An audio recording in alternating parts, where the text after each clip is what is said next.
can't really think of a better quote to start this review with than the one penned by Kieran Gillen over at Rock Paper Shotgun.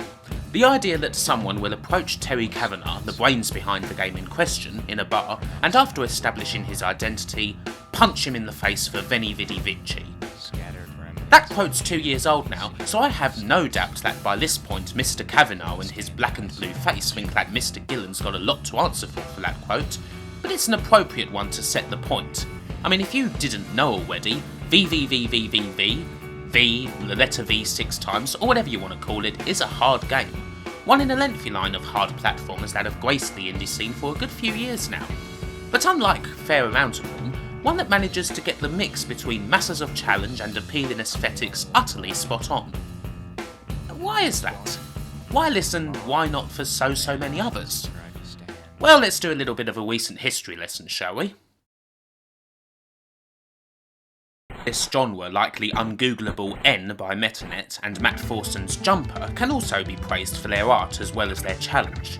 N was a big success in particular thanks to its risk-reward based fun and effortlessly modern grey sheen.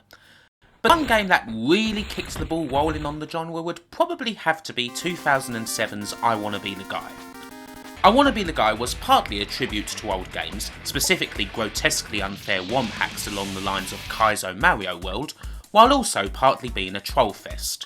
The game revelled in being unfair and breaking all the traditional platforming walls. Since when do apples drop upwards? Well, they do here. The game was helped along by coming out at just the right time to hit another trend, YouTube, and specifically the Something Awful originated Let's Play movement, which was just at this point seeping down to YouTube.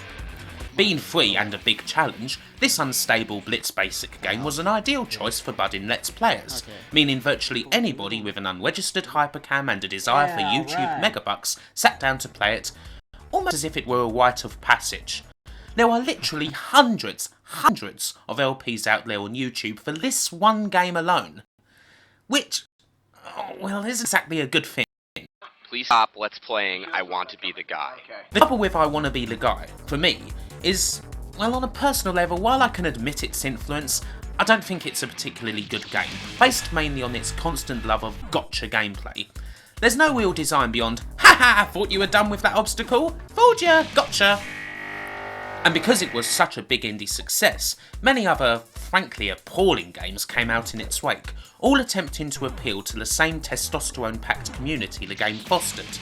Games like The Unfair Platformer, for example. Not to mention a million and one more WOM hacks. WOM hacks inspired by a game that was itself a tribute to WOM hacks, if that makes any sense whatsoever. It's like a curry that's packed out with chilies but doesn't contain any saffron or cumin or fenugreek or anything you'd actually need to make it taste of something. It's all just empty heat.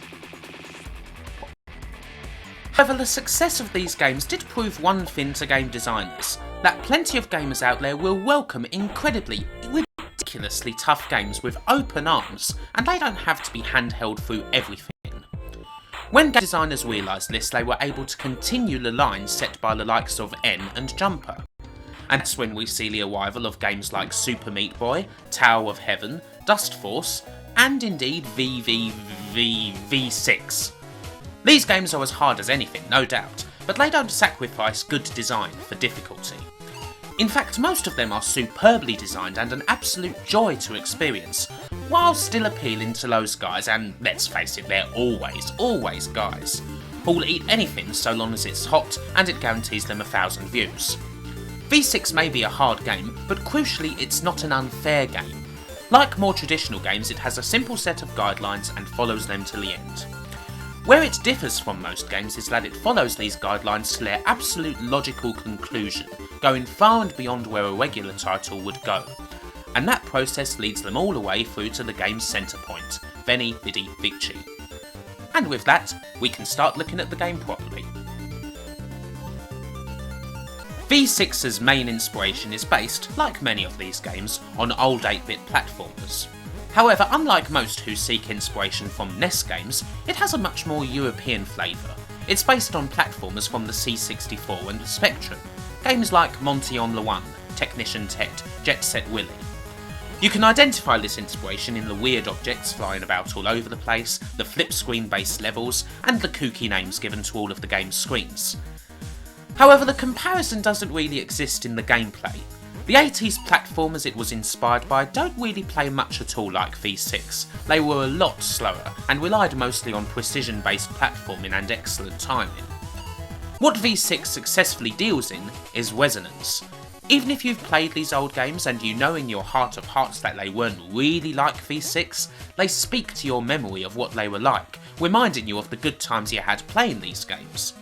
The game's excellent soundtrack also brings back memories of the brilliant music often created by the C64's SID chip, even if, once again, the music and sound is a bit more complex than what the SID was usually able to handle. Through this, the game doesn't have to limit itself by flat out paying tribute to an old game by taking all of its assets, and it can concentrate on doing its own brand new thing while still, ostensibly, being retro.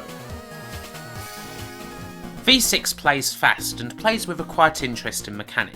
Instead of simply jumping, you flip, up from the ground and all the way to the ceiling, wherever that may be. This mechanic can actually be seen in an older game, specifically IREM's Metal Storm, an action game for the NES.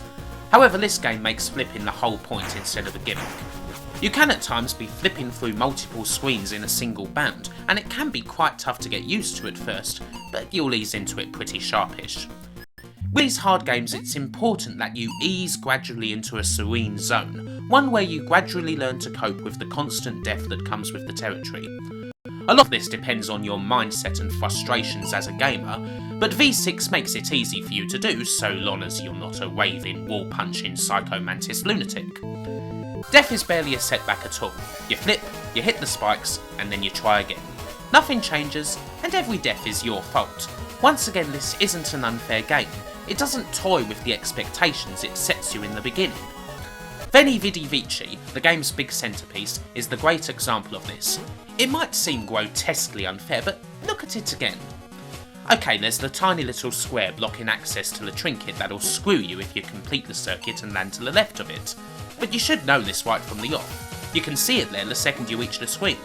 I mean, what, you just thought you could jump over it? You can also see the dissolving platform that's at the top of the circuit.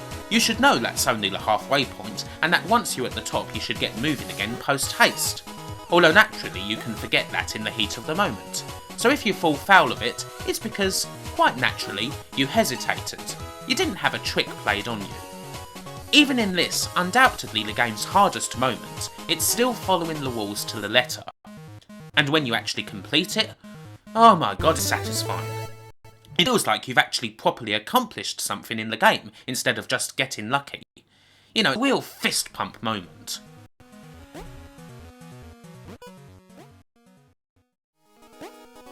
By focusing on this one hard moment, however, I am doing the game a bit of a disservice. V6 is full of such great moments, and it packs them into one big journey. The mood the game sets, taking a simple story and standard characters with two basic happy sad expressions and wrapping them up in a mock retro package, is glorious. I could play this game multiple times and never tire of it, and whenever I open it up, I always see it through to the end. By the time you hit the game's final screens, it'll have definitely put you through the winner for a good 2 hours. There may well have been times where you've wondered if you're truly up to the challenge, but that's the way it should be. Like I said, dust yourself off, get ready to go again. Get yourself leveled up.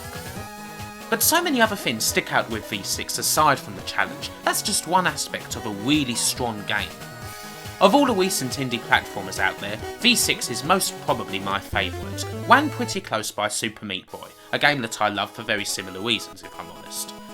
The genius of the two games lies in how they can make an incredible challenge seem like the most relaxing thing in the world.